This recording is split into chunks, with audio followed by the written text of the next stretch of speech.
couple weeks ago, we talked about the movie Smiley, a horror movie starring Shane Dawson that the crowd went absolutely wild for. But what some of you may or may not remember is that Shane Dawson also had a directorial debut. That's right, in 2014, this fucking guy was given the opportunity of a lifetime to create a full-length feature film with virtually full creative control and a budget of nearly $1 million. My father gave me a small loan of $1 million. It's not been easy for me. And it was titled Not Cool. Now, how the fuck did this happen? After all, Shane does make content that is written like a sloppy Joe. In fact, his videos are the content manifestation of a nasty patty. What you want? These are the reasons why I love having a black friend. I'll do it richer in Mexico. Yeah. That could kill a food critic. The tale of how Not Cool came to be is as unorthodox as they come. It's a story of deadly sins like pride, envy, greed, wrath, Twitter battles. So today we are going to be watching and analyzing Shane Dawson's film for the absolute uncouth fest that it is. Bye, gross, stupid fucking bitch! As well as the chaotic events leading up to and preceding its release. I have to fucking shot list this movie. I don't need a million opinions on who to fucking cast. Did you create the monster, or was it always there? No, it's always there. You guys are just seeing it now. The tale of Not Cool begins with a forgotten reality TV show that aired on a long-forgotten channel called Stars. But the premise of the chair is that they would take two amateur directors, give them the same movie script, and have each of them make their own version of the same film. Chair is two directors shooting a movie from the same source material. How two different directors would take the same material and turn it into two separate movies. The two directors would customize it however they wanted, you know, like a Subway sandwich. Then the audience would tune into Stars each week to see their filming process. And at the end of the season, they would be able to vote for whoever's movie they thought was better. The winner would then receive 250,000 smackaroonies and obviously their foot in the door with, you know, Hollywood and important people. And I think the competition aspect makes it even more dramatic. Two visions, one winner. And that winner gets $250,000. And so, as you've probably already guessed, one of these amateur filmmakers, air quotes, was Shane Dawson. And the other was a woman named Anna Martemucci. My name is Shane Dawson. My name is Anna Martemucci. I've been wanting to make movies my whole life. And it's important to note that Anna had a lot of experience writing and making short films. Anna really is an example of independent filmmaking in the way it traditionally is. She's an actress, she's a writer. She and her family have all come through the New York independent film community. Whereas Shane, you know, as we know, knows nothing but poop, fart, and pubic hair jokes. So right out of the gate, this is an insane concept and very much giving Coughing Baby versus Hydrogen Bomb. I mean, if the question is who can make a better feature film, Shane Dawson or literally anybody else on this earth, it's fucking over. But Anna's movie was titled Holidaysburg. Meanwhile, Shane's was of course Not Cool, and he also casted himself as one of the main characters. My major concern with Shane going into this is that he's acting in the movie. It's a first-time director who's going to cast himself as the lead in his own movie. But anyways, from square one, Shane has beef with the original script being written as a dramedy, and he wants absolutely no drama in this movie. She rewrote hers. I worked with the writer to kind of rewrite it in my voice. So, you know, you take one scene where originally it was just a breakup scene. Hers, she's crying and it's sad. Mine, he's getting broken up with through a glory hole in a public bathroom. So they're very different. But before we get into that, I want to talk to you about today's we sponsor Matchmasters. And don't miss out, because I'm about to tell you how you can win big. Because we're giving away not just one, but 2 prizes. An iPad and a PS5. So stick around and I'll show you how to enter so you can have a shot at winning both. Matchmasters is a matching game where the goal is to match 3 pieces of the same color or shape. But here's the twist. You're competing live against real people. You can challenge friends and even play against people all around the world. Now, what I love most about this game is the strategy. Whenever I'm playing with my friends, I love to use the boosters and the perks to bust a move on them and show them, hey, I am the Matchmasters queen. That is me. Oh, and by the way, did I even mention that this is free to play on iOS and Android? And here's where it gets really crazy. If you download the game using my link below, you can enter the Star Race giveaway. It's super easy, okay? Step 1, download Matchmasters. Step 2, play 1 game to unlock the race. After that, you've got 10 days to earn as many stars as you can. And we are really hooking you guys up because the top 3 players are gonna move on to the finals from that. And whoever has the most stars wins the iPad and a freaking PS5. Hello. So don't wait. Download Matchmasters today using my link only for a chance to win. Join that giveaway and share it with your friends so you could all team up together and potentially win those prizes, flaunt them, play the new Silent Hill game. Seriously, having a PS5 is awesome. And yeah, thank you so much, Matchmasters, for sponsoring this video. And now let's get back to it. Shane, as a director, is quite frankly overconfident. Throughout the whole entire filming process, Shane makes a series of decisions and comments that can only be described as a little arrogant. For example, he says a director is somebody who can make fast decisions. To me, a director is somebody who can make decisions very fast. And luckily for him, he's never had somebody come up to him and ask him a question that he didn't have the answer for. I know exactly what I want. I've never had somebody come to me with a question and I wasn't able to answer in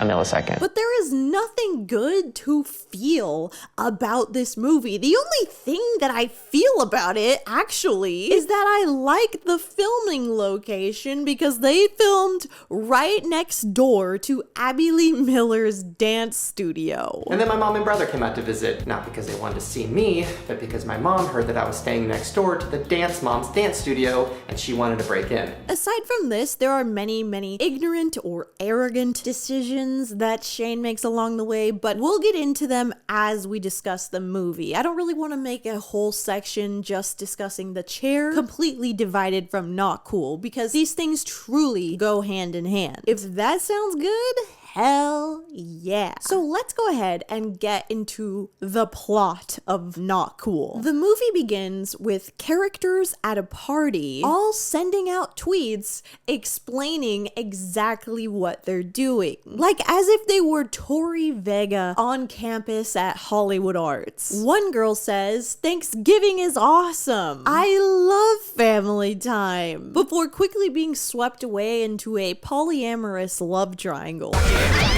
Another guy who's dancing with a black girl tweets out that he loves dark meat. This is so annoying. It has been 30 seconds, Shane. Another one of these characters tweets out that he's having such a good time on holiday, but he misses his girlfriend right before fully going yowie mode on. And mind you, all of this is happening while a knockoff party rock anthem plays in the background. Party flop is in the house tonight. But then we're introduced to the main character, Tori, who, interestingly enough, is played by Jeremy Lay, a famous anime voice actress who plays a bunch of famous characters, including Asuna from Sword Art Online. My least favorite anime on this earth, because one time I dated a pedophile when I was 14, and that was his favorite anime. Anyways, hey, that's neither here nor there. Tori makes this Disney Channel ass face from the moment that we see her. Who doesn't love Thanksgiving break? Me, Tori Gillespie. God, I hate being invited to parties. I hate them so much, I still show up every single time. But the good news... But hey, the good news is that if you have any questions about Tori, we're about to blaze the hell through them. Because we get a freeze frame of her just explaining away her entire existence. Me, Tori Gillespie. Needless to say, high school fucking sucked. And she goes on to say that all of her classmates used to call her Tori the Hoary, to be ironic, I guess. And that basically high school was a bit of a torture chamber for her. Or as everyone in high school used to call me, Tori, Tori. That nickname was meant to be ironic, by the way. And as she's explaining this, we are exploring her Facebook profile, and we see that she has this picture of herself crying hysterically at prom, just like publicly posted. Like, why does she have this picture of herself on her profile? Not only does she look like one of those tortured children that are trapped inside the eyeballs and Coraline, all of the comments are calling her Tori the Hoary. And by the way, all of these Tori the Hoary comments are written out in the exact same way with the exact same amount of explanation points. I know this is the Shane Dawson movie, and this lack of logic really shouldn't make me mad, but why couldn't somebody who was working on this think of at least different comments to write on this picture? But apparently the only study thing that Tori has done are pounded by produce coated. Basically, she f***ed herself with a cucumber and broke her hymen with a baby carrot. Although, I did have sex with a zucchini once, so I guess that was kinda slutty. Or that you broke your own hymen with a baby carrot. I feel like I've heard a joke about being fucked by an inanimate object in a raunchy comedy at least like 20 times, okay? The reheating of American Pie's nachos should be studied. And this is when vomit, sorry you have to see it, enters the chat. But Tori goes on to explain that she's happy to have moved on from those high school days. But here's the thing about high school. It ends. And you get to go to college. I feel like Shane really thought he ate with that line. In fact, I think he put it in the trailer. He was like, hold on, I need people to hear this. And you get to go to college. But anyways, this whole party scene, this whole thing that we've just watched unfold is actually an event that happens in the future, which is a little confusing because this is a moment that just exists as unexplained and unknown, that it is not a chronological event. But the movie, unbeknownst to us, takes us back to the beginning, which is a full year after high school graduation, when Tori and her college classmates come back to Pittsburgh to celebrate Thanksgiving with their families. That's right. This is a Thanksgiving movie. This is not even a Christmas movie. How fucking stupid is that? I'm sorry, but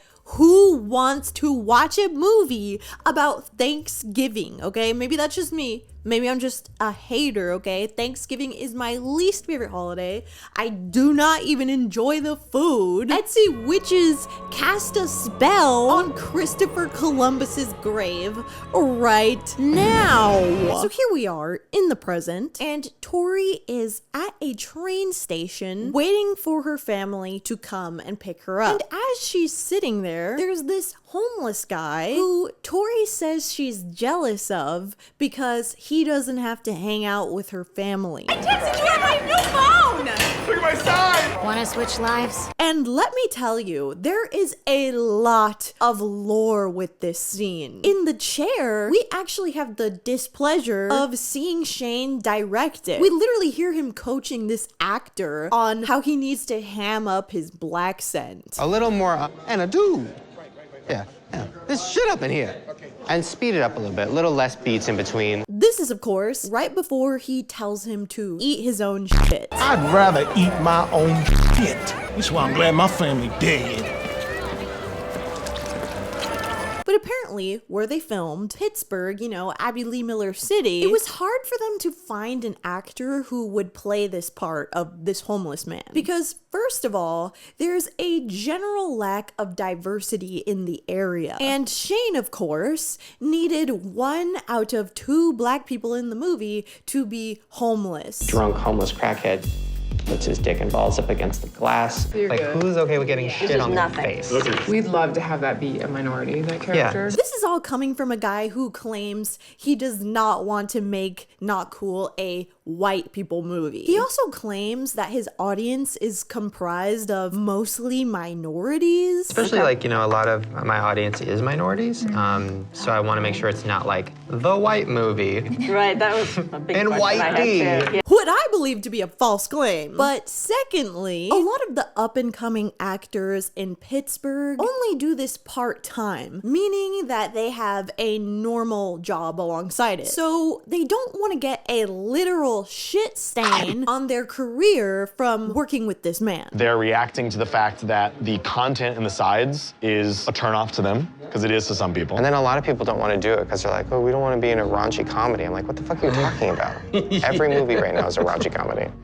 Yeah. Some of these actors even went as far as to fully disclaim they did not want to work with Shane specifically because they had seen his content on his YouTube channel. And he said to me, quite frankly, and he says, look, I'm going to be honest with you, I've had clients that have gone online, watched Shane's stuff, and said, I don't want to be a part of that. This is something that Shane, of course, is too diabolically stupid to understand because he throws a huge bitch fit about these actors wanting to protect their careers that most likely have not even started yet. Yeah, like they don't want to end their career before it begins. But he says he doesn't understand why actors are being so picky. All of these people are not actors.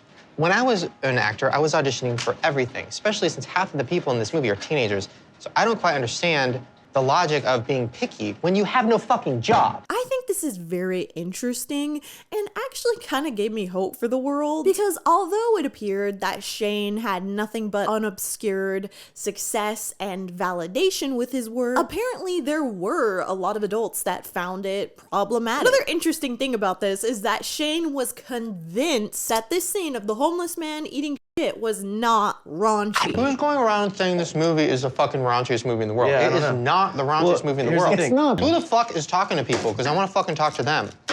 Like, what is happening? I just talked to Tony about this. This script is not that raunchy. Yeah, it's an R-rated comedy. Yeah, and he actually started popping off at his team, claiming there was a rat, telling the actors amongst the city that this was a way raunchier movie than it is. And, you know, ultimately sabotaging him. But I want to know who the fuck is going to all these people fucking saying this shit. Yeah. Who do they fucking talk to? I don't know. There's somebody out there is a fucking rat, and they're going around saying this is the raunchiest movie ever made, and it's pissing me the fuck off. He actually even goes as far as to make a pretty wild threat against who this rat may be. I don't know who's talking. I will fucking, I Take don't their think balls, that. rip them off, put my hand in the open area where their balls used to be, go all the way through their body, go out their ear, and do one of these like they think they're getting hugged, but they're not. They're getting full body fucked. All right, sit down. Okay, and this is actually nuts. He starts trying to get everybody to dogpile on one of the producers, accusing him of being the guy that's telling people to not be in this movie. I got a call from Josh because he thought that between Nancy, the casting director, and myself as an agent, that I was telling people not to audition for this film. And get this poor guy, this producer who's just doing his job, says that 50% of the people in town actually already know this movie as the film where a guy eats. I wasn't telling people not to audition for this film, but I was being honest about what the material was. In this town, 50% of the people ended up knowing Shane's movie as the movie where somebody eats his own shit. Which is fair. Why should the actors not know what's in the movie they're gonna be in? Shane's friend Lauren finds these claims to be true, and she suggested that Shane cut this scene out of the film entirely. It's been mentioned many, many times that shit eating is a problem for people. So if we just like lose that, and perhaps this next week might go easily. But Shane would not budge. I'm not taking anything out of the movie to please a bunch of fucking out-of-work actors in Pittsburgh who should be lucky to get an audition for a feature film. That is bullshit. No director has ever taken anything out of a movie to get somebody to audition. I Start agree. fucking filming the movie. He actually gets so mad at this that he leaves the room 4 days before filming was set to begin. I don't know. I'm gonna go. Shane, stop it. You can't go. We have too much shit to do. Do not leave. We have too much shit to do today, 4 days away from shooting. I have to fucking shot list this movie. I know. I need to go do that. Do you not want to? Yes, I will watch that shit in my hotel room. I don't need a million opinions on who to fucking I cast. asked you, this is so immature and unprofessional. Like, can you imagine doing this in front of producers that you probably should be trying to impress if you want a future in film? Why let the word on the street about you as a first-time director be that you're difficult to work with? I looked up this homeless guy actor on IMDb, by the way, and his name is Garby Dukes. I'm so sorry, twin. Inshallah, he will find better roles. I mean, look at this. It literally says filthy hobo. I'm so pissed for him. But back to the movie, because next we're introduced to Tori's family, which includes her blind aunt, who is played by Shane's then real-life girlfriend, Lisa. So happy you're home! Yes, it's still you! Unfortunately. And this is how Shane describes her role. Originally, this character was kind of uptight and kind of just a plain Jane overachiever. So I turned her into a psychotic blind girl who is dating an obviously gay man. I feel like this is a kindergartner's idea of what a blind person does. Are you looking at it? Yeah, I'm looking at it. It's beautiful. Oh my God. Because Shane made her more erratic and spatially unaware than the three blind mice. Is that you, Gorda? How did you know? Anyways though, 3 minutes into the movie, we finally meet Shane's character, Scott, who is arriving at the train station and is immediately bombarded by his girlfriend. Oh, I missed you so much, boo. Who starts pushing him into the bathroom so that she can suck his pee-pee through a glory hole. Who are you? Fucking Spider-Man? Give me your dick! Which I would say is actually a dishonorable hole because there is no glory in this film. By the way, this goes down as the homeless guy from earlier is now drinking his pee. What the hell is wrong with these people? Oh, I know! Some motherfuckers are so disgusting. Bitch, you better be joking. This is not even a gag because Shane has a damn pit kink. We established that. Anything to get the old yellow stuff involved. But anyways, she's sucking Shane's ding dong, right? And he's making this face. Bye. And she starts crying and breaks up with Scott, literally through the hole. I'm sorry, Scott. It's over. What? And she doesn't actually cite any reason for this, but asks him to help her put her Invisalign back in before quickly bongo feeding away. Okay, like, this is super awkward, but could you put my Invisalign back in? this is when we cut to the local high school, and we see that Shane is in drag as one of his typical YouTube video characters. In fact, he actually plays two characters in this movie in drag. One being Lacey, who is basically his character Amy Johnson reincarnated, and the other is Aunt Hilda, which we'll be seeing later. We also meet another character that's named Joel, who is played by Shane's friend Drew Monson, which if you watch the Shane Dawson Deep Dive Part 3, you already know how I feel about this relationship. It's weird, it's creepy, it's flim-flam. And here's the thing, Joel is written to be as creepy and perverted as one could possibly be. However, this is how Shane describes the character and his arc. He's taken a role that was literally just written to be the crazy, nerdy, never has a chance to get the girl type role, and he's turned it into a like, oh, maybe this guy should get the girl type role. As you will see, this ages extremely poorly. But anyways, Joel goes up to his high school crush named Janie. Mind you, he doesn't go to this school. He's in college. He's just showing up to hit on his high school crush. Janie, is that you? Joel, what are you doing here?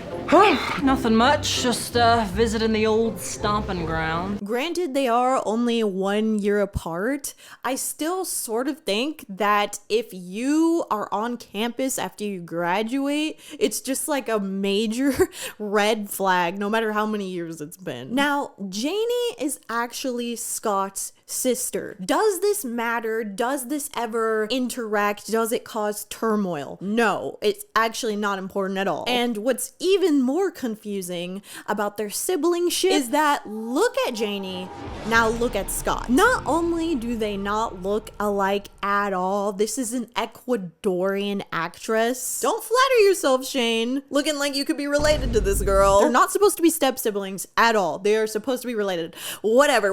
This just it pisses me off. But Joel drops a bombshell on Janie, telling her that her dad's record store is closing. Obviously something that he has not disclosed to her or her brother Shane / Scott. Why are you boxing it up? Because your dad is closing it down, which I'm guessing he wanted to tell you himself? So she goes home and confronts her dad with her brother.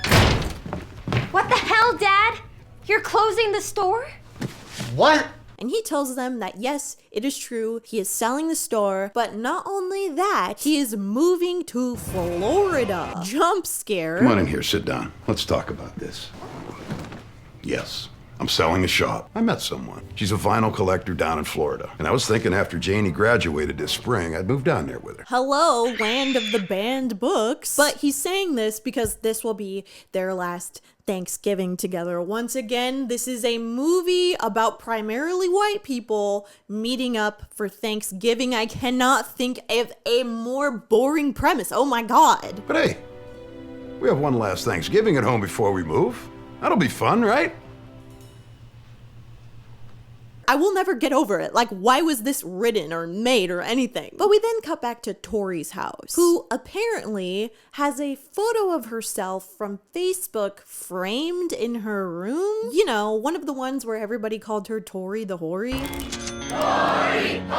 You know, one of the basic things that we just learned about this character is that she says she has moved on and she is glad to be moved on from high school. But here we are with this photo frame that says never forget on it. I feel like only somebody with a manifesto that plans to go postal would do something like this. And speaking of Tori's house, here's the tea with that. When Shane went to rent out this house to film in, the owner told Shane that she didn't tell her 13-year-old son what movie was being filmed there or who Shane was or about his content because it's way too inappropriate. Although I didn't let him watch your stuff. Oh, no. No. Oh, no, I already got a heads up. Nope. I said you will not be watching any of that. How old is he? 13. Oh, he's seen it. And Shane here just like openly admits like, yes, my demographic is 12-year-olds and thank God that you're not letting your kids watch this. Our word is inappropriate. Thank God. Well, finally. My demo is 12 years old. That's terrifying. I respect the woman who said that she's not going to let her children watch my videos or this movie. Can we take a moment to just appreciate what seems to be the only parent on earth who actively protected their child against Shane Dawson? But anyways, the movie continues and Tori gets invited to a keg party. Apparently, there is a kegger on Plum Street by the creek. A kegger by the creek? Tell me you made that shit up. It sounds like a horror movie. Which she doesn't want to go to because she doesn't want to see the people from her high school. Well, then go.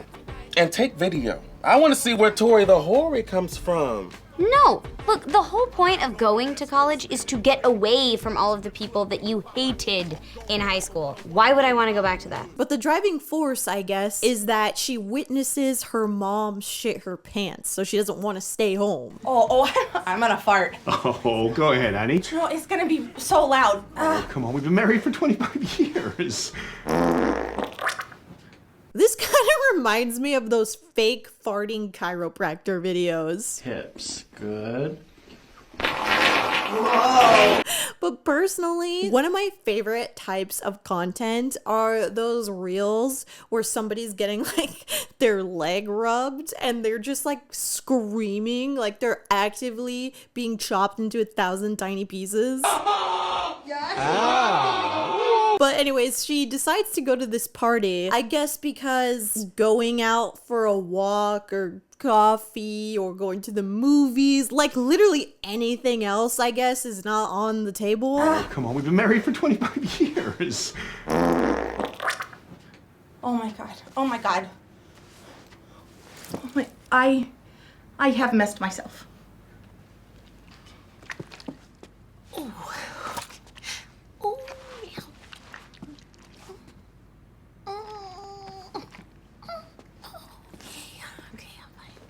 Like, fuck, I can't stay home. I guess I have to party. And at this house party, we meet a character named Queef. And Queef behaves in a way that you could understand, I guess, that a white man would write an Indian character when he's probably never spent time with one in his life. Well, how did you get your parents to let you have the house all weekend? Oh, not even a problem, brother. You see, I have an open dialogue with Marta and Pita. They respect me as an adult, and they trust my wise decision. Another partygoer goes up to Queef and presents to him the ashes of his grandma that he has thrown up in. I just threw up in this genie bottle. It's my grandmother! Let her out, man! Let her out! There is what feels to be a very long pause after he says this. Like, I feel like this is a gap for the audience to laugh their asses off. You know, Lamal, fucking alien. But this is a movie and not a sitcom, and it is not funny, so it just agitated me. Then we cut back to Tori, who is the most infuriatingly negative person. Hey, this is my personal hell. Again, dude, you could have went to Taco Bell. You could have read a book somewhere. But Joel walks up to her and they start conversating. Apparently Joel is her best friend, which I feel like their connection isn't really explored that well because they're just chronically insulting each other. I fucking hate you. And Joel's primary goal is to fuck Scott's sister, Janie. As we have established, he is in love with her. Shit. Oh, that's adorable. You're still obsessed with her. No, I'm not still obsessed with her. Yes, you are. When is her birthday? January 15th, 1996. And there is a deadline for this approaching since she is going to have to move to Florida with her dad. Listen, this is my last chance. Janie is moving down to Florida at the end of the school year. Oh my god. I know. No way. Yes. Oh my god, that means you're only gonna have Christmas break and spring break to not her. And Tori tries to tell Joel that she'll never be into him. She's never been into him. Look, I'm gonna try really, really hard not to be a dick here, because I can tell you're like really sensitive and everything. She was not into you in high school. She's not into you now. She's never gonna be into you. But we're in the 2010s right now, so a man can simply not be rejected in a film. But Joel pretends to accept this for a moment, right? Okay, yeah, I guess you're right. You're right. Before fully nosediving into visibly and audibly mimicking how him and Janie will be hooking up. Psych. No, I'm fucking with you. She's totally gonna sit on my face later. Like, Where did the straw come from? my backpack. You have a fucking backpack? Yes, I have a backpack. It's an adventure. It's like a hike. Now, conceptually, I will say mimicking getting out a straw to help eat is kind of funny, but the surrounding areas of this scene are just so littered with absolute trash that even something that could be pretty funny, pretty silly, just like doesn't stand a chance. And I feel like I've said this multiple times on this channel, but if you want a raunchy comedy about teenagers who are trying to get laid, just watch Bottoms. It's so fucking funny. But hey, things are about to get worse for this party because Shane's character Lacey is here and she complains about this. Oh, this party is #lame. I've only been roofied and fingered like twice tonight. I mean, what is this, a bar mitzvah? I have no idea what correlation they're trying to make about a bar mitzvah and only being roofied twice, but hey, leave it to Shane to once again create a new stereotype about an ethnicity. Janie also says stuff like this. Well, anyone who would do that is totes retarded. Oh, holy Zachary Quinto's eyebrows! She's learning! Immediately after this, Shane starts twerking and it's disgusting. Oh, holy shit, that's my fucking jam! Mandy, hold my legs. Yeah! I think I queefed. This is tanking the twerkonomics. Then Joel spills a drink on Janie in a cartoonish sort of flop. Shit, fuck. Let me help you. I'll fix it. Let me help you dry it off. And this causes him to go with her to the bathroom to help her clean up. And I guess this is supposed to be a cute, funny moment, but it's just so creepy. I got it from here. Right. Like Joel literally creeps on her and watches her undress and like she's visually uncomfortable. It's not creepy at all. Huh? Oh, yeah. My bad. Sorry. Yet, somehow, despite being made to feel very uncomfortable, she agrees to let Joel be her study buddy for a difficult exam that she's being given by a teacher called... Not with the C I have in Mr. Draper's class. Draper the Draper? Thought he'd give you an A+ with those titties. I mean, goddamn. You know, I could help you. I mean, I aced Draper's class. Just two study buddies doing what they do, shooting the shit. Okay. What the hell? He also says bye-bye, love you when he leaves. Like, oh god, it's just so... Oh, it's a hard watch. How is 8 o'clock on Friday? Sounds good. Okay. Bye. Love you so much. This is really uncomfortable, but to be honest, it's not really out of the ordinary for this time. Like, unfortunately, there was a lot of comedies where guys would be creepy, annoying, etc., and still get the girl. Even though some of what they do is like teetering on SA, or like, this is much older, but Revenge of the Nerds, and I think there's also another one that's super classic called Animal House, where it's literally just about guys who like peep on girls. It's a long-standing tradition that should not be withheld, especially with Shane's young impressionable audience. But anyways, Tori gets in her car to drive home after being thrown up on. Yes, we are back to that original scene from the beginning of the movie. Also, by the way, why is her iPhone cracked like that? Anyways, she's driving home though, and she accidentally hits Scott with her car in a sort of meet cute incident. And we find out that they know each other because she instantly, you know, recognizes him. Shit! Look, I'm sorry, but you came out of nowhere. Scott? Although he doesn't recognize her until he remembers the name Tori the Hoary. Do I know you? We went to high school together. Tori the Hoary? And we're back. Wow. You look kind of good now. Which is a name that he apparently came up with for her. Yeah, despite calling her a whore, in high school, she accepts this man into her car and gives him a ride back. This has been so fun. Thank you. Fuck. Can I get a ride? You know, also, despite that very, very large characteristic for the film, that she wants to let go of her past and is over all these fuckers, all these people. So I don't understand, like, as a character, why she would do this. You know what I mean? But we find out that he was just leaving from his ex's house, the one that we saw in the glory hole earlier, because he is obsessed with her and sad that they've broken up. Which, again, there is tea to this, because Dan Schofer, the writer of the original script, wrote Scott's girlfriend, who is named Heather, to be likable enough for the audience to understand why Scott would be even upset about this, you know? And instead, Shane had rewritten her to be, quote, an unrealistic broad. One thing that Shane has really changed is the character of Heather.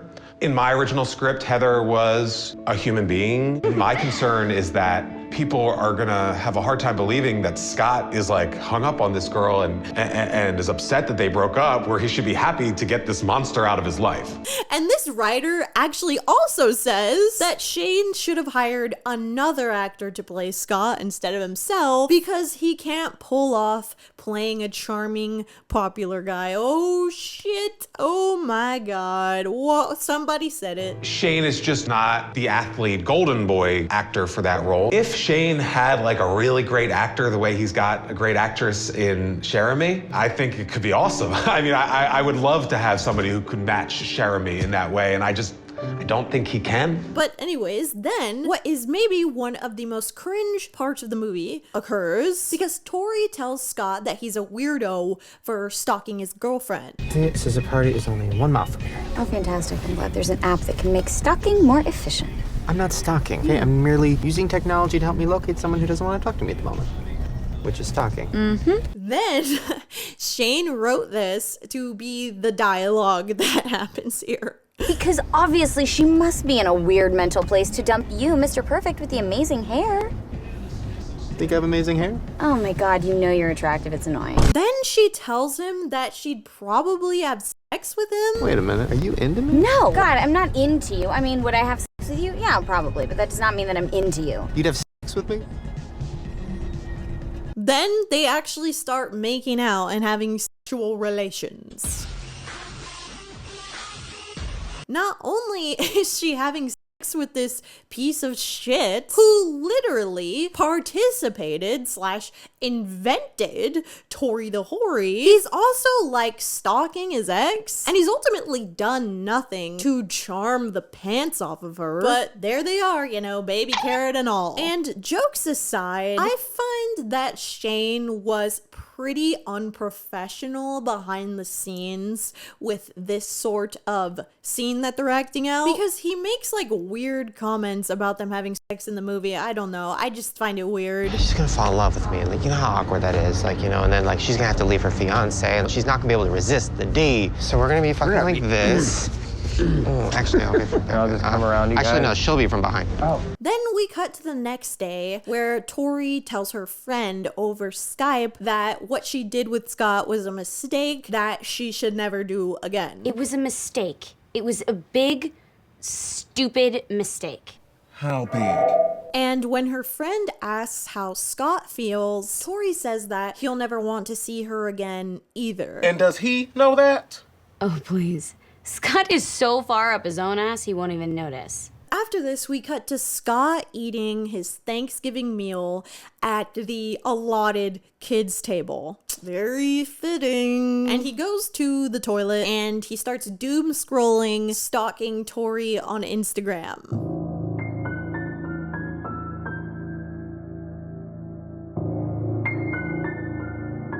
which, by the way, I've been wanting to tell somebody about this because I think this is my eureka prediction. I predict in 2026 that Instagram is unfortunately going to change their font to something very corporate and ugly. After this little bout of toilet stalking, though, we cut to Tori's Thanksgiving, when suddenly the doorbell rings, and lo and behold, it is none other than Shane Yaw at the door. What the hell? Hey, Did you run here? I needed to talk to you and you weren't answering your phone. She should call the police. Now, because we're watching a film directed by Shane, she does not start screaming and calling the cops. She just hears him out as he tells her that when they had sex last night, that he felt something. When we had sex last night, did you feel something? To which Tori says this. It took me a minute, but yeah. Confirming a little chomp of a carrot, perhaps? I don't know. But she also says that she doesn't feel anything for him and that he should leave. You can't say you didn't feel anything. I mean, I thought it was pretty clear that we were just two sad adults getting some in a car. It was just sex, nothing more. But in the middle of this conversation, Tori's mom comes out, you know, the one who shat herself earlier. And she's like, oh my God, come in, Scott. Play Just Dance with us. Oh, who's this stripping young man? He was actually just leaving. Well, come on in, Scott. We're just about to play Dance Central. Then, after saying yes, Scott makes this face at Tori as he enters. Then, him and Tori get into a Just Dance battle where she says if she wins, then Scott has to leave. Fine, I will play. But if I win, you have to leave. And listen, my commentary on this relationship at this point is just that, like, why is this hesitation towards him happening now and not before they had sex? Once again, this is the guy who came up with a torturous bullying nickname for her in high school. And they had sex without talking about it very much, without it being a problem. But now that he shows up, now it's like, fuck you, Scott? I don't understand. Where was the fuck you before? And so as this dance battle goes on, Shane says that if he wins, that she has to kiss him. All right. But if I win, you have to kiss me. And it's just like, bruh, if she told you that she doesn't want you to be there, the last thing that you should do is probably be like, well, maybe, what if she actually wants to kiss me instead? And they're dancing, they're dancing like white people, whatever. Tori's dad comes out and says this. This is how I always pictured black people playing this game. But interestingly enough, if you watch episode 8 of The Chair, Shane says this. We have taken two of the whitest people on the planet. Yeah. And forced them to learn moves that should only be done by professional black people. Okay. I don't know what the joke is supposed to be. This movie is packed with racist jokes that barely even make any sense. I mean, all racism doesn't make any sense, but it's completely unprecedented for somebody to keep making up their own stereotypes. But anyways, they're still in the middle of this stupid dance competition, and right as Shane's about to win, he tells Tori that they make a good team, but Tori, again, does not respond well to this. How much stronger as a team? You know what? Maybe I don't want a partner who's merely average size. And hey, this is something that Shane actually confirms himself in The Chair. I'm not trying to shame anybody, but he keeps putting his own personal business out there. These girls just jump all over him. This was very hard for me to play. But you know what's easy for me to play? Getting rejected, which is what happened. Getting rejected by a girl because I can't dance and because I have an average-sized penis. It's just a day in my life. But this insult causes Scott to go back to like factory settings, and he just stands there in shock and loses the game. Congrats. Guess I gotta go now, right? Aww. Happy Thanksgiving. Then he shockingly holds up his end of the deal and leaves her house. Happy Thanksgiving.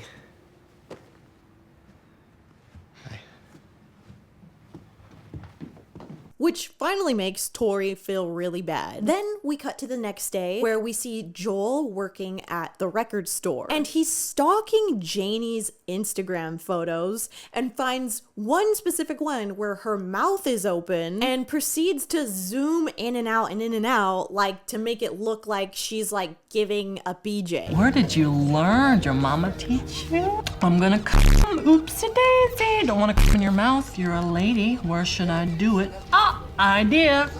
On those. Really charming stuff. Yeah, this guy deserves to get the girl. Like, what?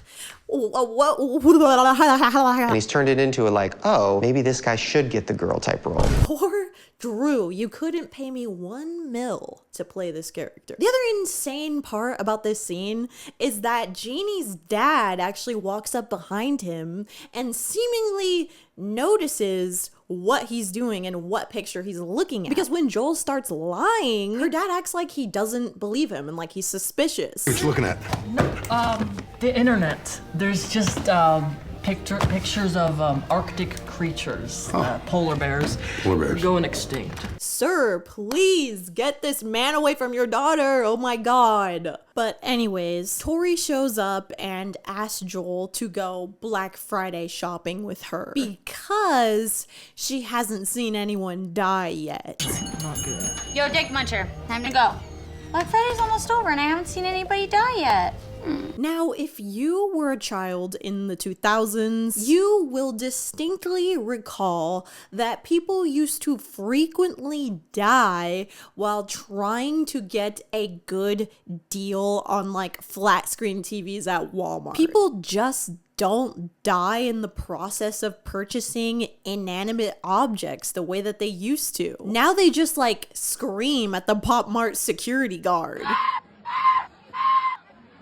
But Tori goes to the mall with Joel, and while she's there, she bumps into Scott. Hey, crazy, right? Uh-huh. And he takes this as an opportunity to apologize for foisting himself upon her household yesterday. I want to say sorry for coming to your family's dinner last night. I shouldn't have done that. It was inappropriate. To which she responds by accusing him of stalking her again and following her here. You know what else is inappropriate? You stalking my Instagram account and following me here. But in reality, Scott was actually just taking photos of the Black Friday shoppers. He's a photographer, apparently. No, I was just taking pictures in the mall and I saw you through the window. Because that doesn't sound creepy. So Tori asks to see Scott's camera, and then he says some fake and gay shit about a photo that he took of an old couple kissing. See how that old couple is sitting perfectly right between that trash can and that stained glass window and that fountain? They're safe. You know, they found their little place to go and share a kiss. God, he's such an empath.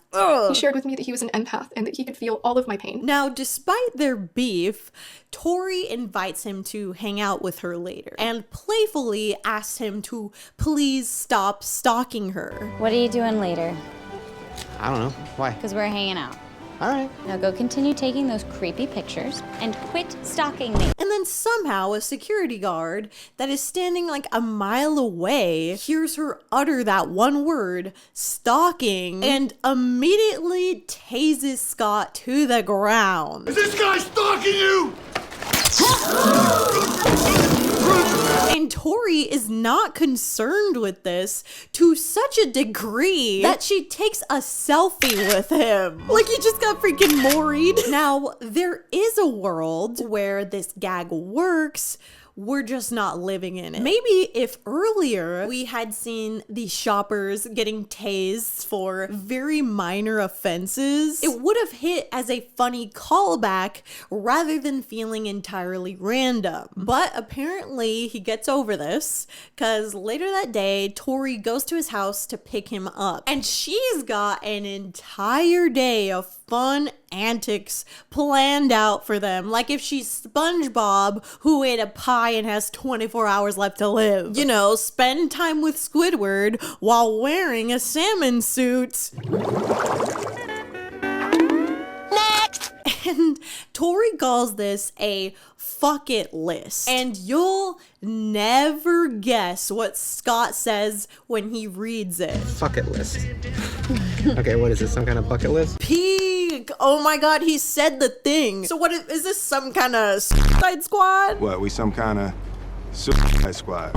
Okay, so the first thing on the list is for him to shave his head. And he's just like, no, I can't because my hair is too beautiful. I'm not shaving my head. Look at it. I see it. Look at the way it flows. No, yeah, I see it. Look at how it moves. You know what? She even calls his hair perfect. So set in your little perfect Scott hair waves. Why is bro glazing himself so much in this movie? Oh my god. And you know what? For the completely unregimented universe that this film resides in, this might be true. But in reality, Shane should not shave his head because he has a racist face and a, air quotes, mole that is shaped like a swastika. I want to be able to pull off a shaved head. I wouldn't be able to do it. I have a very racist face. And the mole I have on the back of my head that looks like a swastika would just be a bad idea. Once again, him saying he has a racist face is the truest thing he's ever said.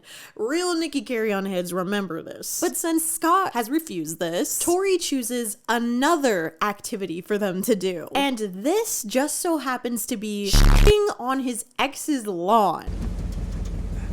Seriously, just poop already. Look at him just squat his butt that is whiter than the snow itself. And he is struggling to push this doo-doo out. Plug your ears. What are you doing? It's gonna be loud. His colon is like, no way. And to this whole scenario, I just have to say, what is even the plan here? You're just gonna take a dump and get back in the car without wiping? I mean, we already know that Shane famously has a dirty ass and doesn't wipe properly. But Shane, let's not wipe your identity onto this character that you're supposed to be playing. But as he's finally about to pinch a loaf, his ex hears him out there and comes outside. Scott? Shit! And he is horrified by this and just takes off running. Meanwhile, his ex is just upset that he never tried to poop in front of her when they were together. Why weren't you into poop stuff when we were together? Once Shane is back in the car, no doubt with one sneaky, stealthy little poop streak on his chonies, we get to see a fuck it list montage of Shane doing various dares. It's basically a humiliation ritual for him, you know, his pussy is facing the world. And for example, she has him doing things like buying a giant dildo. You know, JoJo Siwa style. Another one of the dares is for Shane to steal another person's groceries. Which he does, and he's like, bitch, give me back my milk. Like, don't disturb the peace of this poor lady that probably just came home from work, you know? Maybe it's her first time going out in a long time. That's gonna happen tonight. You're making her feel like that fish that got fried up in the movie theater in SpongeBob. A lot of SpongeBob references today. I don't know what's happening. But the last dare that she has Scott do is put a cucumber in his pants, which Tori is probably really into given her history. I did have sex with a zucchini once. Then he has her put a watermelon underneath her shirt, making her look, you know, pregnant. And this leads us to a very controversial scene. I'd say it's probably one of the 4 deadly horsemen of this video, because they go to buy condoms at the register and the cashier makes a super lighthearted joke. Better late than never, I guess. Yeah, it's so true. To which Tori says this. Well, it's hard to prepare for it when it's ready. The cashier is obviously horrified by this quip, but to make things worse for her, Scott then trips her and she falls and her freaking pregnancy watermelon explodes. Whoa! Now, the rape joke in this scene is something that Shane has actually gone on record to defend on a podcast called Hey Queen. He was mad that there was a joke in my movie, and he was like upset about that, and the joke is not that mean. It's like, what are you talking about? Saying a rape joke isn't mean is definitely a unique sentence that you technically could say out loud, or you could just shut your bitch ass up. But sorry, I actually lied. There is another dare that Tori has him do this day, and it is for him to go get his ears pierced at a tattoo parlor. Is it called a parlor?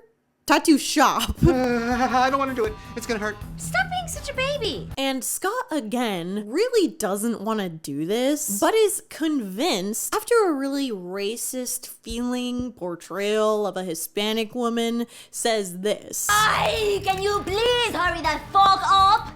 My daughter is waiting. So he goes through with it, and for a second, everything seems all right until suddenly it starts bleeding everywhere like a freaking broken faucet, like a freaking straw straight through the belly of a Capri Sun. And don't get me wrong, okay? I do not have a blood phobia, but for some reason, the way they did this disgusts me so much that I had to look away, okay? I freaking watched Sinners without a problem. For some reason, not cool, goes too far with it though. And what's even crazier than the scene itself is the background on what happened when Shane filmed it. So in the chair, the owner of this tattoo shop that they're filming in actually says that she ended up watching Shane's YouTube videos the night before the shoot and tells the producers point blank that not only is he racist and homophobic, but that she's gonna kick his butt when she sees him. Tattoo shop owner wanted to murder me for reals? We wanted her to. She would come in and kick his ass. He's a racist, homophobic, awful human. She also says that it isn't even funny. It's also not even funny or done well, is the thing. Possibly the worst crime. And overall, she just doesn't want anybody to know that it's her shop in this movie. That's why I was just like, don't have my shop name in there and make it look different. Don't put anything in the credits. Like, she's pissed that she didn't check out his content before she agreed to this. And can we just get some mini claps for this diva? You know, I hope she's having a really good day. May the Lord take all of her pain away and give it to Shane. Fuck, sorry, there actually is another dare. I literally keep forgetting that there's more. So next, Tori has Scott eat a brownie, and they go for a ride on this trolley lift thing, and Shane starts tripping balls. And speaking of balls, they both moon the windows of the trolley just for the pure love of the game, I guess, because nobody can actually see it because they're in the middle of the mountains. But when they do this, the homeless guy from earlier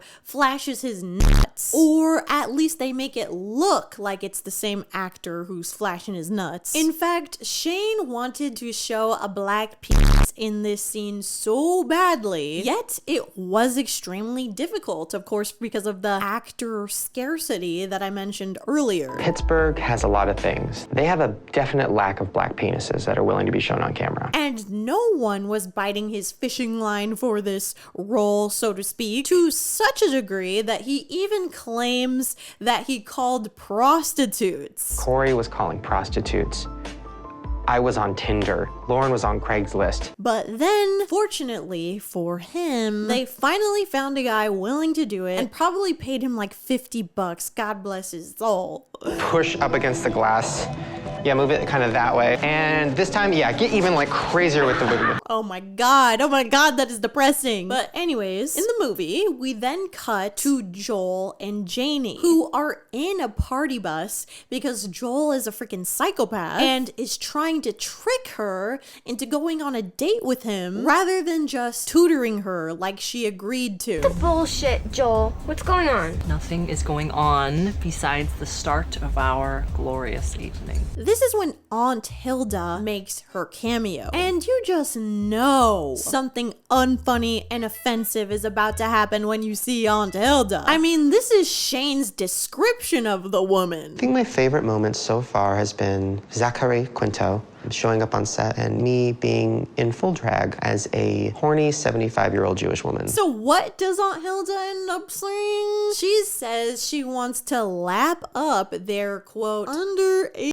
fluids if they get sexy on the pleather. Last thing I want to see is two underage making a mess on my brand new pleather interior, forcing me to lap it up like a golden retriever. So yeah, I pretty much made the same face that Zachary Quinto did while he was watching this scene be filmed. Forcing me to lap it up like a golden retriever on a hot ass day. So Joel tells Janie that he's actually gonna teach her everything that she needs for the test by somehow linking it to the stuff that they do on their date. Is why I am going to help you connect those boring, mundane facts to ideas that are personal to you. And his example is linking champagne that they're drinking to the death of King Louis. Champagne is from France. King Louis XVI also got a headache when he was beheaded. And somehow she's actually impressed by this.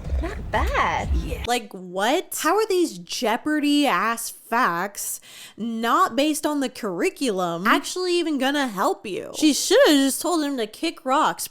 Kick rocks. There's an echo in here. Oh, kick rocks. But she does finally put her foot down with him when he slides over on the seat next to her and is basically touching her leg. So she tells Aunt Hilda to pull over. Pull over! Wait, hold on. This causes Joel to start panicking, and he ends up admitting that he has the entire exam saved to his phone because her teacher, Mr. Ripper, has his password set to everything as Ariana Grande's Puffy Nipples 555. Janie asks him why she didn't just tell her that in the first place. And he's basically like, listen, you wouldn't hang out with me for very long if I just told you that. And this causes her to feel bad for him, literally why. And she tells him that she does want to hang out with him, literally what? We established that you don't. But she's just like, listen, I don't like you like that. Don't expect anything from me. Once you've had the actual test, there'd be no reason for you to hang out with me. Joel, I still want to hang out with you. I just don't want to lead you on. This freaks Aunt Hilda out because she's a pedophile with a fuck-ass bob. Nothing's gonna happen between us. Fuck! And something I'd like to point out here is that this sounds like a joke that straight up came out of a Hang with Shane vlog. And for Shane, you know, who behind the scenes was claiming that he wanted to make this movie more distinguished and different than his YouTube videos, you know, he was truly falling into the same old habits with this dialogue. But finally, after what feels like hours of Joel being uncouth as F and not taking no for an answer, Aunt Hilda finally drops them off at, surprise, a fancy restaurant that Janie's always wanted to go to. I've always wanted to eat here. Huh. What a lucky guess. And when they get inside, Joel gives her a dress to change into, one that she's always wanted. I've wanted it for so long. Really? No way. Oh my God, baby. Who knew our tastes were so simpatico? How, may you ask? Is he giving her all the right gifts? Well, it's because he's been stalking her on Facebook. And in a scene so brutally unrealistic, she comes out of the bathroom in this dress, right? And Joel literally pretends to go awooga and like fake squeeze her boobs. Awooga, wooga, la la la, yes please. I'm kidding, but seriously, you look really fucking good. And she eats this up! Like, let me get this straight. He got her a dress, and somehow all of his other actions have been canceled out. Like some sort of mathematical equation gone haywire. Like, oh, now this is a Disney princess movie. Lord, have mercy on my soul.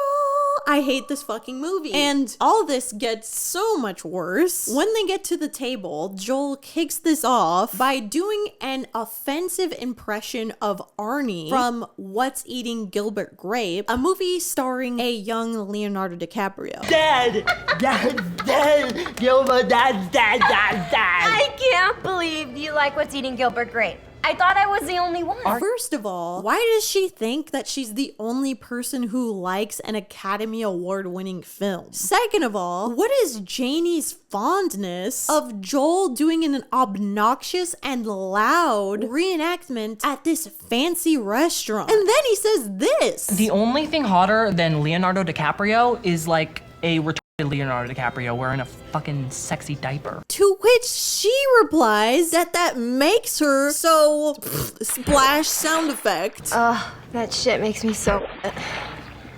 Oh. Okay, good. This is, of course, immediately followed by him asking her if she wants to get R-worded with him while holding up a bag of Molly. Do you want to get retarded with me?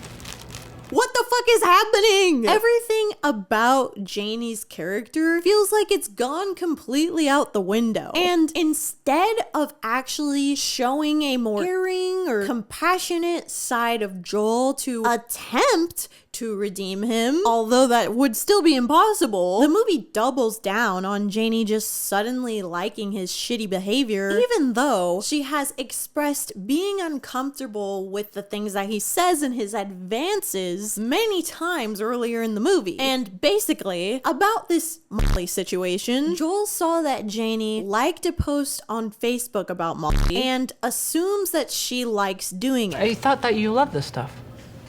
What gave you that impression?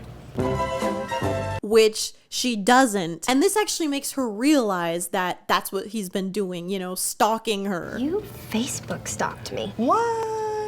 And he immediately starts getting defensive. What's the big deal? I wanted to give you a special time. Is that a crime? Am I in trouble? Are you gonna yell at me? But I guess literally none of this fucking matters. The conflict is completely squanched out because Janie responds positively to this. I think it's really sweet you try to impress me. You do? Yeah. I mean, nobody cares about what I think or what I like. What? Why is she the human embodiment of an offensive brain rot meme page now? Girl, this whole night is a lie. Dump him, girl. Dump him, girl. Get your Snow White on and, you know, wake up. So then Joel says he has one last place that he wants to take her tonight. And he leads her to her dad's record store, where he reveals that he hired a Degrassi cover band to sing for her. Degrassi? That was my favorite show growing up. And I obviously can't play this song, but this feels so entirely off kilter and random. It makes me feel like Shane just wanted to incorporate Degrassi in some way, but just wasn't sure how. And also, the whole time, Janie is talking very loudly about which episodes of Degrassi that she likes. Meanwhile, they're just on stage, staring out into space like the damn FNAF animatronics, except unfortunately, Joel doesn't suffer from the bite of 87, and they start slow dancing to Degrassi. All right, and we're gonna slow it down with the after the credits version. We have to dance. And they kiss. Ew. Just like that, like a gust of wind, like the feather in the wind, she runs away. Bongo feet sound effect at 4x speed. Now, in contrast to this, we flash forward to Scott and Tori's date, where they are now in the gym of their old high school. What the fuck are they doing here? Okay, like seriously beats me. I thought we were moving on from this. But Shane is eating French fries while doing a black scent for no reason and burps absolutely horrendously. You know what's good as hell when you're high? What? Motherfucking French fries. I just know that shit stank like a 3-day-old tonsil stone. After this, though, they return to Tori's Ford Bronco to continue their midnight rendezvous. And they're making out, and then it becomes fornication. And Scott says this. Beautiful, you know that? You always were. Okay, that might sound pretty romantic, but this is, again, the same person who started Tori the Hoary.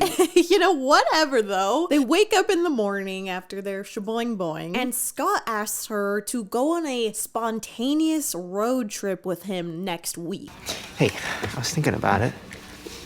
Me and you should go on a road trip. but she tells him that she can't because she has to go to school. And he's all like, just skip it. I have classes on Monday. Well, then you can just skip them. The guy has like zero ambition to do anything in his life. Come on, we can go somewhere awesome, you know, like Kentucky. You know, you're allowed to have sex with your dog there. And he uses the fuck it list as a way to try and peer pressure her into doing this, even though she said no. No. Come on, you already forget about the fuck it list? So Tori tells him that he has missed the entire point of the fuck it list, and that instead of actually trying to meet new people and try to do new things, he's slacking off, jacking off, whacking off. He's fallen off. Supposed to take lessons from the list and apply them to your new life in New York. You're not supposed to retreat back to whatever is easy for you. Scott replies to this by being like, oh, come on, you're not that easy. And he clearly has said this in a very teasing, playful way. But Tori gets pissed about this. Come on, you weren't that easy. Really, dude? Which honestly makes zero sense to me, because this is probably like the least offensive joke that either one of them have said to each other. Like, lest we remind ourselves that she took a selfie with him as he was actively seizuring from being tased. And, you know, not only that, there's a quick little quip from her that I actually was going to omit due to time purposes, but she actually made a joke about his mom dying from cancer being boring. Yeah, she passed away a few years ago. Can we actually skip this whole how did it feel when she died thing? I have done that with so many guidance counselors. I'm good. I was already getting bored. Now, obviously, that's tongue-in-cheek, but it's definitely way worse than making a joke about being easy. Either way, this causes there to be tension, and she drops him home. Can we not end on a fight? We're not having a fight. Just like chill out.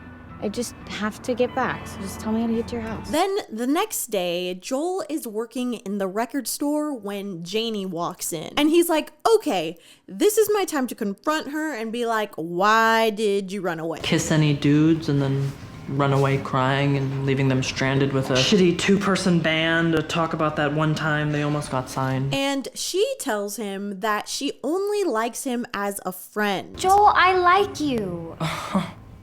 Could have fooled me. As a friend. Oh, perfect. And her main reason for this is that basically he's ugly to her. Unfortunately for me, I'm attracted to muscular, more conventionally attractive men. Girl, these are all the wrong reasons not to be interested in this guy. But she also tells him that she wants to keep him as a friend so badly because he likes her for who she is. I feel comfortable around you, Joel. You listen to me, and for some reason, you like me for who I am. Which is actually fucking insane. He has done literally nothing but sexualize her. And even when he did try to talk to her about her interests, it was all a ruse to get in her pants. Be so for real. Also, you guys, I'm not even gonna lie to you right now. I am so happy. We're not talking about the video right now.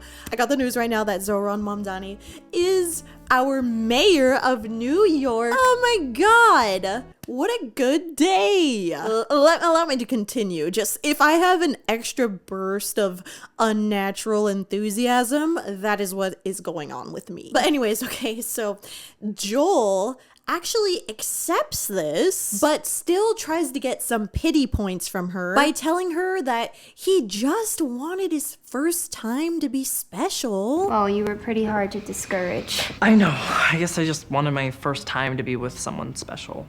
Only boobs I've ever seen are my mom's. And this works. Like, aw, so sad. 1,000 teardrops of pain. He's only seen his mom's Guess we should hoist him up into the air like it's a fucking bar mitzvah. Literally, who cares if you're a virgin? Who cares? I can't even pretend to care a little bit. No one owes this freak of nature any hoo-ha. Ladies, please keep your cookies off the table for some guy like this. But Janie, wanting to help him out, tells him that she has some promiscuous friends that she could try to hook him up with. I was thinking I'd get you laid. Friends don't let friends stay virgins, and I happen to know a trio of overly promiscuous, easily impressionable ladies. Joel is very intrigued by this, despite the fact that he just said like 1 second ago that he wants his first time to be special. But with that, we cut to Scott, who is on his couch fisting an entire turkey into his mouth. And his oily ass fingers are just like rubbing all over his mobile phone. So gross. But basically, he's sad because Tori is rage baiting him right now by not answering his text messages and leaving her red receipts on. At least turn off your send receipt feature. I mean, come on! So yeah, he remains upset, but still goes out to a party later that night. And this is where he encounters his ex-girlfriend again. And she immediately starts like groping his phallus maximus. Oh, Scotty, I missed you so much. Let's go back to the way things were. Oh! Okay, it's weird, it's gross, it's already sexual harassment. We do not like this. What the fuck? And Scott makes it clear he doesn't want anything to do with her. And in fact, he leaves the room. He goes into a bedroom to try to call Tori and to tell her to come to the party. I don't want to talk to you, so leave a message, mother. Fuck. But hey, warning, this is where things get really disgusting. Like, genuinely, I could not even believe how low this movie stoops. Because his ex, Heather, follows him into the bedroom and keeps trying to convince him to fuck her. But she won't take no for an answer. I won't take no for an answer, Scott. And ultimately him. I know you want to do me, Scott. I really don't. Like, he literally says, no, I do not want this, okay, while it's happening. This is very disturbing to use as a gag. This sexual assault is supposed to be funny. It's very disheartening knowing that an entire group of people watched this and said, hey, okay, that's good. That can go into an AMC theater. Like, Jesus fucking Christ. And then Tori walks into the room, and as you might guess in this scenario, she assumes that this situation is consensual and that Scott is a huge piece of shit that doesn't actually care about her. Oh my God. So she turns around and she's like running out of the party, right? And Scott's trying to catch up to her and like explain what actually happened. Now, he defends himself, saying, you know, it's not what it looked like. And actually, verbatim, says Heather basically raped me. You are a fucking asshole! That's not what it looked like. Heather basically raped me. To which Tori claims there's no way she could have raped him because she weighs 90 pounds. Oh my God, she weighs 90 pounds! 87! To which I have to say, first of all, I don't even think that's true. Secondly, it doesn't even matter what anybody weighs. Weight does not factor into the equation of rape. It can happen to anyone. Anybody could face coercion. Anybody could be drugged. This could happen to anyone. And then, basically, everybody at the party is sent an ugly picture of Tori via this ex, and that causes everybody to begin cheering Tori the Ori. Stay the fuck away from me! Tori, Tori, Tori, Tori, Tori, Tori. So with that, Tori busts out of this party, leaving Shane behind as he yells, Tori, she raped me! And then this is followed by a scene that shows a sign that reads the total rapes that have occurred at this party. Now, I think this obviously, oh my God, goes without saying that if a rape happens in a movie, it should happen to really service the plot and the development of characters, and obviously, you know, handled with care. Like, it needs to happen, not for some dumb bullshit reason. Like how in this movie, it is simply used as a vehicle to make Tori jealous, to cause temporary friction between this couple. And even though Scott briefly expresses discomfort, the script treats that discomfort as being foolish rather than valid. And get this, y'all. Get this, okay? So Scott shows up at Tori's house and he starts shaving his head in front of her, and he starts apologizing, saying he's a complete asshole. He's so selfish. I'm so sorry. What? I'm a complete asshole. I'm selfish. I'm self-absorbed, and I suck. Yeah, well, you're just stating the obvious. So let me get this straight, okay? Let's lay this out. So he was raped, and she doesn't believe him, so that makes him the asshole? The worst thing that Scott has ever even done is be a dick in high school. Like, why does he deserve this treatment? Oh my god, this is depressing. And he also tells her that he wants to change, and what happened with his ex meant nothing. And I'm sorry about Heather. What happened with Heather didn't mean anything to me. What? I'm fucking losing my mind. Whatever though.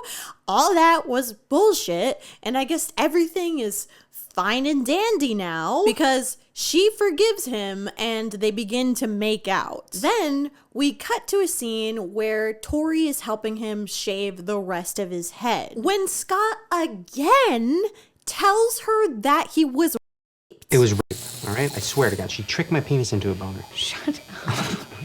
Again, played off as a joke. And this is insane on just like multiple levels, because even if she doesn't believe him, like, let's just say that wasn't true. Let's just say he was simply having sex with his ex. He would have still been a girl in the middle of their romance. So why would she think this joke is funny? That event happened like 3 seconds ago. Her reaction, whether she believes him or not, should not be this. Yeah, so Shane's full racist bald head is revealed. Then the two of them go to a party. It's unclear if this is the same party, by the way. I'm confused by this. But Joel is getting laid by Janie's friends, including Lacey from earlier, who is just Shane in a wig. And apparently Shane has nicer than his mom's. Those are so much better than my mom's. This is totes our Rachel McAdams, Ryan Gosling notebook moment. Then the movie ends with Scott and Tori leaving their separate ways, going to different schools, but remaining in a long distance relationship. Wrapping it all up with this picture of Shane being bald with a blow up doll. And roll credits. All right, now that you have endured all of that, and now that you understand exactly what kind of movie we're dealing with here, let's talk about the drama and the tea that transpired just prior to the premiere of the film and during the premiere of the film. So, just a few weeks before the premiere, Shane, along with his competition, Anna Martemucci, were both expected to do test screenings of their movies, which, as you probably know, is just getting a group of unbiased strangers together to watch a movie and receive feedback, whether that be positive or negative. The concept of the test screening is you get A, enough people that they're not all friends with everybody, and B, that people are comfortable to say stuff in the audience or react because they don't think they're being watched. While Anna just went through with hers, you know, like the way that she was instructed to, Shane refused to do this in a professional way. In Shane's case, he didn't really want to do a full test screening. Partly it had to do with he'd shaved his head and he didn't want people to know he shaved his head. Partly it had to do with, I think he didn't really want to listen to what they had to say. Instead, he opted for his test audience to comprise of roughly 90% his friends.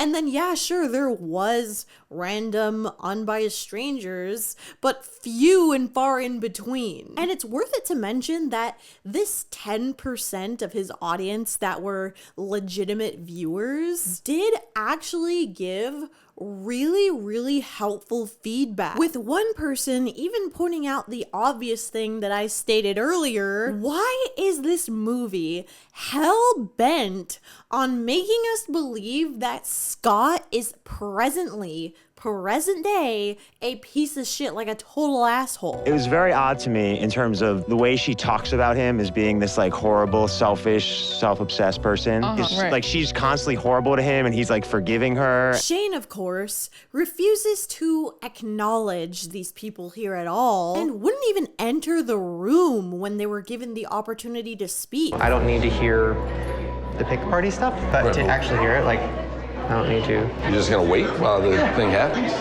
Okay. This leads me to some infamously bad feedback that he actually received from one of the producers on The Chair. Okay, Zachary Quinto actually gets fucking pissed about how this movie came out. He said that when he watched this movie, he was depressed for several hours afterwards. When we watched Shane's movie yesterday, I was depressed for a couple of hours at least. I found it deeply offensive. The amount of time that I spent watching Shane's film, I will never get back. He wants his time back. Hey, I can relate to that, truly. But it especially hurts for him knowing that it was his company who gave him nearly $1 million for this bullshit. And not only the material, but actually the fact that $850,000 was put into making that. It made me angry. Zach would go as far as to say that he does not want his name associated with this film at all, and actually had himself removed from the credits. I cannot associate myself in name to that kind of content. And you know, Shane, the king of like handling feedback very well, when he finds this out, his reaction is to blame Zach not liking the movie on him basically being boring. Zachary Quinto walked away from Shane's movie because it was too offensive. He's like, keep making fucking movies that are boring as fuck. I don't get it. Like, make movies that fucking are good and fun and make money. Now, as they got closer to the premiere of the movie, the producers had Shane debut the Not Cool trailer at VidCon, where the whole audience, obviously, they're his fans, and they're about 12 years old, so they all freak out and flip out over it. Because Shane has such a big following, we thought one of the best ways to bring attention to Not Cool was for him to premiere his trailer at VidCon. And hey, we all know that Shane Dawson is the certified king of meet and greets. He's not gonna be around a sea of children without wanting to meet them and greet them and maybe something else. So we got that on camera as well. I was at every single screening in New York and LA for those weekends, and I sold out every single screening. I met every single person. I signed all the boobs. I hugged all the parents. But after this experience of allowing no criticism from adults and accepting the applause of many children, he says this. It just reminds me even more how much I want to make movies, because I don't want to be a YouTuber for the rest of my life. Crazy thing to say after ignoring feedback from anybody who isn't your audience. And Lord, has he ever been making more YouTube videos. Bro is uploading all the time. But kaboom, you know, suddenly the movie was finally being released into theaters for all of the public to leave their scrutiny, which was very unfortunate for Shane because Not Cool did flop in every way imaginable. And Not Cool got a lot of really negative reviews. Shane's movie got eviscerated in the critical landscape. I mean, absolutely destroyed. And while on the outside looking in, at first, it looked like Shane was raking in the dough. You know, his fans did sell out theaters on the opening weekend, but those were the only times anyone actually bought tickets to watch it. And that was just because they knew that Shane was gonna be there that weekend. His fan base of millions of people strong did not actually show up. And the truth of the matter is they showed up for the shows that he was there for. When he wasn't there, we weren't selling tickets. Well, ultimately, Shane did sell more tickets to Not Cool than Anna did with her movie. Shane's made $36,000 in its weekend and its theatrical run, and hers made $3,800. That is genuinely just because Anna didn't have any fans. And Shane absurdly, obtusely was obsessed with thinking that his bigger figures have nothing to do with his giant audience, you know, his YouTube nepotism, if you will. And yeah, I have a lot of fans online, and yeah, I have more fans than she does and stuff, but you can't discount the fact that I've worked my ass off. Which is ridiculous. But hey, that's just the money stuff, you know? Maybe more people were watching Shane's movie because he does freaking YouTube. But what did the reviews have to say? I'm glad you asked, because Holidaysburg had mostly positive reviews. Anna's movie was really well received by almost all the people that saw it critically. Whereas Not Cool? More like I'm not paying to watch that. Shane's movie got eviscerated in the critical landscape. I mean, absolutely destroyed. So fucking stupid. In fact, the producers said that they saw some of the worst comments and reviews that they had ever seen in their entire careers about this movie. This movie got some of the worst reviews I've ever seen in my life. But this right here, this is definitely my creme de la creme. I couldn't have written this review better myself. One review said that if you enjoy my movie, you must be a rapist, racist, sociopath. It is actually like so funny. Like can I evil cackle a little bit? Just how pathetically naive this man was to think that this garbage film was something that people were actually going to like. Oh my God. Sometimes you just gotta pray for somebody's downfall. That's all I gotta say. Like, there are a handful of people that deserve to work really hard on a film and then have it flop. And it just so happens that one of them is Shane. You do like to feel like there is some sort of like karmatic energy into the air. But let's talk about the winner of the chair, because this is where the real drama starts entering the equation. So the producers decided that they would determine who the winner of the chair was by making a survey for people to fill out. And on it had questions about both movies, and you had to get a certain amount correct for your vote for like the best movie to actually count. One of the things was to create these test questions to prove that you watched both movies. If you could not get all of the questions right about the two movies, your survey was thrown out.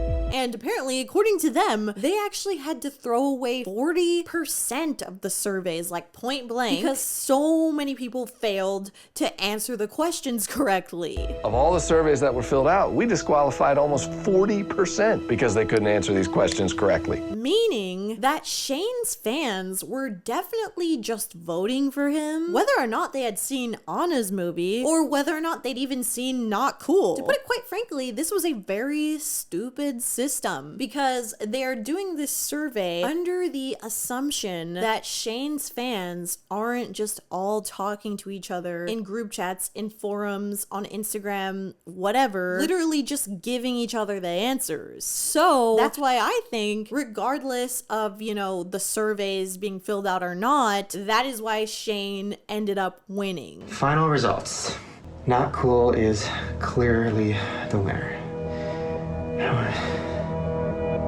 Also, I did watch Holidaysburg, and to be 100% honest with y'all, it is expeditiously better. One of the top Letterboxd reviews for it is, "This isn't a perfect movie, but Shane Dawson winning the chair is literally a war crime." Absolutely. And to get into a little bit more of like specifics about what is good about Holidaysburg and what is not great, I think this review here is like super encompassing of my feelings. I mean, in comparison to Shane Dawson's version of the movie, this was 10 times better. That being said, based on its own merits, it still isn't anything too special. But don't get me wrong, it's not the worst thing in the world by any means. It just lands in the fairly average. I don't think every aspect worked out as well as they probably should have, but the characters are written well enough to at least care about where they end up by the end. It isn't one I really see myself ever coming back to, but I don't necessarily regret watching it either. Yes, so basically, Anna's movie was pleasant but forgettable. But I fully think if Anna actually got to choose the topic of her next movie, because as that review mentioned, the characters were delightful. I think Holidaysburg is mostly forgettable and kind of boring just because it is about fucking Thanksgiving for the fuck of it all. The concept is just not much to work with to begin with. Anyways, okay. In celebration of Shane finding out that he won, he goes on a tangent about how the movie really is good and that the critics only hate it because he's a YouTuber. Aww. We have been thrown through the fucking mud, dealing with critics who just hate me because I'm a YouTuber. Did you get discriminated against because you're a YouTuber? And by the way, he wraps up this video about him discovering that he won by being the true dark empath that he is, you know? That beautiful mocktail of gratitude that he always gives. This is Shane Dawson, director of Not Cool. Thanks. God, he's such a dark, gothic empath. Meanwhile, poor Anna Martemucci, okay? Queen of making a decent movie out of, like, nothing, like freaking pennies and roaches. She just showed nothing but gratitude for the experience. I'm just so happy to have gotten to make a movie and to have been able to share with you guys the journey. And so you would think, oh, you know, it sucks that she lost, but there's no hard feelings between them, right? Like, doesn't seem like they don't like each other in any way, right? Wrong. Let's talk about the nuclear fallout. A year later, on July 7th, 2015, Shane would post a video simply titled, "I'm bisexual," where he, if you didn't already guess, comes out of the closet as bisexual. And Anna saw this and went on Twitter to publicly congratulate him for coming out, writing, "Congratulations to Shane Dawson for coming out as bisexual. You go, boy. Big hugs." Yay, that's very nice. That's very kind, okay? I sure hope that Shane's fans don't decide to attack her for no reason. Shane's fans attacked her for no reason. And then she was harassed to such a degree that she finally snapped. And what ensued were some explosive but totally valid crash out tweets. Now, unfortunately, I don't have most of the tweets that she is replying to, but I assure you it is very easy to piece together what is happening via context clues. Her replies are as follows: "Same here, motherfuckers. I've got nothing to lose over here and I'm full of love, not hate. Do your worst. I was raped. Then I was on a show with a guy who makes bad rape jokes to 9-year-old girls. Then he won $250K. Not mad about the competition, sweetheart. It was clearly rigged. Duh. I'm super wound up about rape culture, white supremacist YouTube culture, misogyny, and homophobia. Excuse me? You were actually trying to bully me by shit talking my movie because I insulted your shitty internet star idol? I know, right? Glad you asked. My career is going nowhere, actually, because I recently quit Hollywood. It is crazy and so, like, sad to imagine having to work with this dude who is making jokes about this stuff stuff that is so personal to you, like just like doing these egregiously disgusting things over and over again, and then like watching him succeed and win 250K,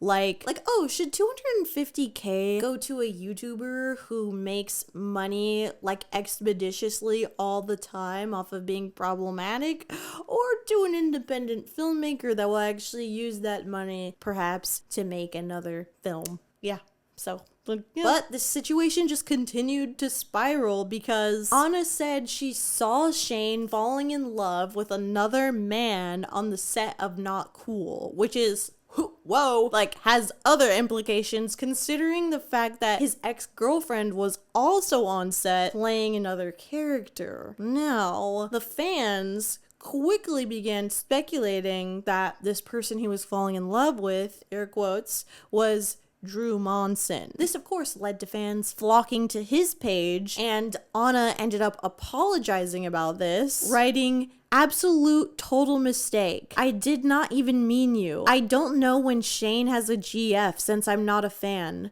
So sorry guys, I retract." She is so real for this, okay? She slipped in that apology where it was necessary, but then she continued on this hate train and started comparing Shane to Hitler. Bingo! Shane's internet persona is actually a lot like Hitler's public persona. If you know anything about Hitler, he's just really similar to Hitler, Stalin, Castro, and Mussolini. Coincidence, huh? It's a type of leadership. FYI, you can be gay and homophobic. You can be a person of color and racist. You can be a female misogynist. Hitler was a little Jewish. You know, like, goddamn, this queen has been holding this back for a long time. And I do feel like this might be a little bit of a mentee happening in a public space, unfortunately. Not saying she's not justified at all, because she is. But just the way that she's writing, hey, girl with mental health problems and trauma, see girl with mental health problems and drama. But pretty much everyone in Shane's sphere was aware of this and seeing this. So soon enough, Trisha Paytas jumped into the mix and started trying to defend Shane. Quote, "If you have a mental illness, seek help. Talk to a professional. Get medicated. Don't let that shit go unmanaged. Scary." Literally tweeting to a mental case with the compassion of Hitler. Since deleted those tweets because she craved the attention. Sad. Then Anna replied to Trisha, writing, "Sorry, I dislike your work as well. Sad face. Can't help it. I'm fine if you don't like my work and think it's somehow harmful. No offense, but you YouTubers are kind of like broken records. Haters, slang, relevancy, childish insults. Blow me. Why do you talk in a baby voice? Do you have a real voice too? Or is that your real voice? Just curious." Then apparently Shane texted her privately because she tweeted out, "Just got this private text from real Shane. You are literally insane, Anna." And then instead of texting back, or maybe she did text back, I don't know, she replied on Twitter writing, "Shane Dawson, did you call me insane because I was gang raped in 2006 and am now experiencing the symptoms of CPTSD, or because I don't like your work?" I feel really bad for Anna. Honestly, like, listen, I get pissed off. I start losing my shit just working on these videos. So I can only imagine working in close capacity with this man and then losing a lump sum of money to this man. Couple that up with like thousands of annoying people attacking you, trying to support him. But that was the very last tweet that she posted about him. And I'm pretty sure everybody thought this would be the end of the Not Cool and the Chair discourse, because any chatter of this went completely dormant for a complete year. That is before Shane would go on an infamous podcast called Hey Queen, where he would reveal what, air quotes, really happened during their fallout. Basically, he claims that his beef with Zachary Quinto is actually very much related to Anna Martemucci. Shane says he was confused why Zachary went crazy about how offensive the final cut of Not Cool was when he had allegedly, according to Shane, already read a even more offensive version of the script. And they gave us one script, we both took it and changed it, and I gave my script to the producers and they loved it, and Zachary Quinto, who was one of the producers, told his friend, who told me like, oh yeah, he thought it was so funny and loved it, whatever. Had a conversation with him, he had no issues, he had a couple ideas but no big issues. Then we made the movie, and it was way less offensive than the script. And he claims that Zach simply switched up on him to just take Anna's side since they were close friends. So we make the movie, we test screen it went really well, and then Zachary Quinto saw it and went crazy. He took his name off it, he called me garbage, he said I was the worst director ever, I should never work, like just bad. Ooh. Yeah.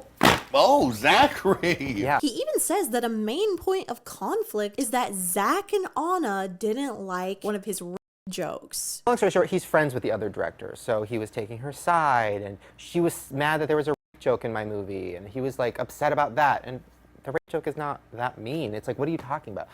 All drama. They just didn't want me to win, but fuck them, I won. Now, Shane being disgusting aside, I mean, seriously, a joke isn't mean. Bye. Fuck him, I won. This debacle, this beef that he has with Zach because of on air quotes, could mean three things. Either A, Zach read the script and approved the movie, but didn't think that all of the offensive stuff would make it into the final cut. B, didn't read the script and then signed a check for $850,000, only to be shocked in the end by the abomination that he had helped inadvertently orchestrate. Or C, perhaps Shane is telling the truth. Maybe Zach approved the script, seeing that it was very offensive, but not realizing just how fucked up it all was. Then his friend Anna caught wind of how terrible things were in this movie and was offended, which led him to do a 180 on Shane so he wouldn't look like a total and complete asshole to her. I don't know which one of these is worse, but unfortunately, either way, Not Cool still exists, and we probably won't ever know all the facts because Shane is a liar. And the other people involved in this situation just want everybody to forget about it. The last fun fact from this Hey Queen interview, though, is that Shane says that he actually framed the review that we mentioned earlier. You know, that review? One review said that if you enjoy my movie, you must be a racist, sociopath, and have New York Times, which was a great moment, I framed it. Say, if you like Shane's movie, then you must be a racist, a homophobe, or a pedophile. Congratulations! Man, what a journey. I really think that clip nails the hammer on the head for Shane's short time as a film director. Truly ignoring all opportunities for growth. Yes. So with that, I'll have to call it. Thank you guys so much for watching, and now a thank you to my lovely patrons. Starting with the base nerd tier, we got Faye, Rufem, AJ, Aguila, Alexandria, Amanda Roberts, Amelia, Anna, Anna Stanton, Boogmutt, Bakaramstarin, Baldur's Babe, BB, Bioket, Buhababi, Boney, Bubbly Fox, Casey H, Cecil, Sirsty, Clyde, Dimmy, Dory, Emin, Emily O, Georgie, Gollum, Grace Squiggle, Gramps, Hey, Helen Hearts, Hudson Cruz, Jake Gross, Jeremiah, Julia, Caitlin Payne, Kat K, K Money, Kelly Jorgensen, Key Caballero, Kiwi Me, Lane, Lauren, Layla Bot, Levi Rogers, Lola Cat, Lucha Dork, Mackenzie Maddox, Maddie, Malena, Mia Martinez, Miffy, Melina, Nastya Crochets, No Period, No Cantaloupe, Nug, Ocean Vermin, Pop Smats, Rachel Stanley, Sabrina AG, Salem, Skylar Host, Skylar Rose, Stella Enrique, Sweet Ichigo Art, Tacky, Vanessa, Viner, Wyatillian, Zayla Babela, Yassi B, Cameron Kiger, and then that is the cool nerds here. Abby, Annalise, Chola Down Tupone, Coochie Slayer, Jesus, Joaquin Alatorre, Joshy, Kirby, K-Jax, Lee, Linton Johnson, Maddie Rockowitz, Maribel Luna, Marley, May, Rennie Poo, Ricky K, Roy Salgado, Sean McLeish, Serenata Wright, Zubob, Zugi E, and that is everybody! Yes! Oh my gosh. I'm out of breath. Just thanks for being nice to me. Thanks for watching the videos. I don't know. Comment down below what you want me to talk about next. It could literally be about anything. I mean, of course, the Shane videos are going to continue, but you know, I do like to do random ones in between. Is it too late to talk about Letters to Him, Remember Him? What is the new Colleen Hoover movie that just came out? Is it too late to talk about that? I don't know. Let me know. Okay. I'll talk to you soon. Yeah! Fuck yeah, we made a movie! I'm so excited. I'm gonna cry. Let's not cry. Okay, Shane, don't cry. Don't cry. You have no feelings. You have no emotions. You're the devil. Okay, I'm good. All right, you guys. I love you. Bye.